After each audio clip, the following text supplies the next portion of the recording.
देखते हैं अब शेल थ्योरम क्या है। शेल थ्योरम ये है कि अगर आप देखिए यहाँ पे 2 पॉइंट मासेस रखे हैं और इनके बीच में कुछ ग्रेविटेशनल फोर्स होगा, वो कितना होगा, F = G m product of the masses upon r square. ठीक है, मान लीजिए अगर मेरे पास एक हॉलो स्फेरिकल शेल है यूनिफॉर्म डेंसिटी का, जैसे कि एक प्लास्टिक की बॉल, ठीक है, उसकी यूनिफॉर्म डेंसिटी होती है और अंदर से वो खोखली होती है, हॉलो होती है। दूसरा हम ले सकते हैं केस एक सॉलिड स्फीयर का, जैसे कि एक क्या बोलते हैं उसको, दिमाग में ही नहीं आ रहा है, क्या बोलते हैं उसको, क्रिकेट बॉल, लेदर की क्रिकेट बॉल, ठीक है, वो अंदर से खोखली नहीं होती है, वो अंदर से भरी हुई होती है। तो एक हॉलो स्फीयर है और एक सॉलिड स्फीयर है, ठीक है, यूनिफॉर्म डेंसिटी है दोनों की। तो अगर मेरे को ग्रेविटेशनल फोर्स निकालना है, इनके बीच में कितना ग्रेविटेशनल फोर्स लग रहा है, तो वो मैं निकाल सकता हूं by assuming that the total mass of this hollow spherical shell is concentrated at the centre. सारा मास इसका सेंटर पे, केंद्र पर एक्युमुलेटेड है। ठीक है, दूसरा सॉलिड स्फीयर, इसका भी मैं मास ऐसे मान सकता हूं कि इसका सारा मास इस पॉइंट पर एक्युमुलेटेड है।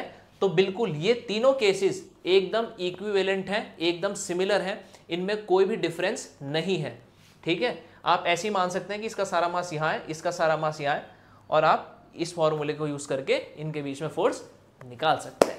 अब हम डिस्कस करते हैं शेल थ्योरम का दूसरा बहुत ही इंपॉर्टेंट पॉइंट, और ये हमारे लिए बहुत यूजफुल है। अगर मेरे पास एक हॉलो स्फेरिकल शेल है, यानी कि एक खाली प्लास्टिक की बॉल जैसी फिगर है, उसके सेंटर पर अगर मैं एक पॉइंट मास प्लेस करता हूं, तो आपको बताना है कि वहां पे इंटेंसिटी या फिर ग्रेविटेशनल फोर्स कितना होगा, इस पे लगने वाला फोर्स कितना होगा।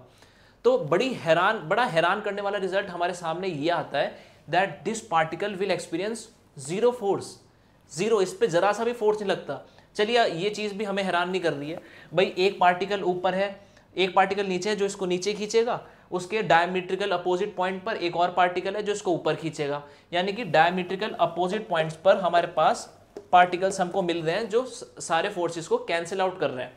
ठीक है, चलो सेंटर पर हमने मान लिया कि इस पे कोई फोर्स नहीं लगेगा, लेकिन इससे भी ज्यादा हैरान परेशान करने वाली बात यह है कि इनफैक्ट कि इसके सेंटर पे नहीं, इसके अंदर किसी भी पॉइंट पर आप ले लो, वहां पर इस पे लगने वाला फोर्स जीरो होगा। ग्रेविटेशनल फील्ड इंटेंसिटी किसी भी पॉइंट पर जीरो होगी। यह है शेल थ्योरम का दूसरा इंपॉर्टेंट पॉइंट।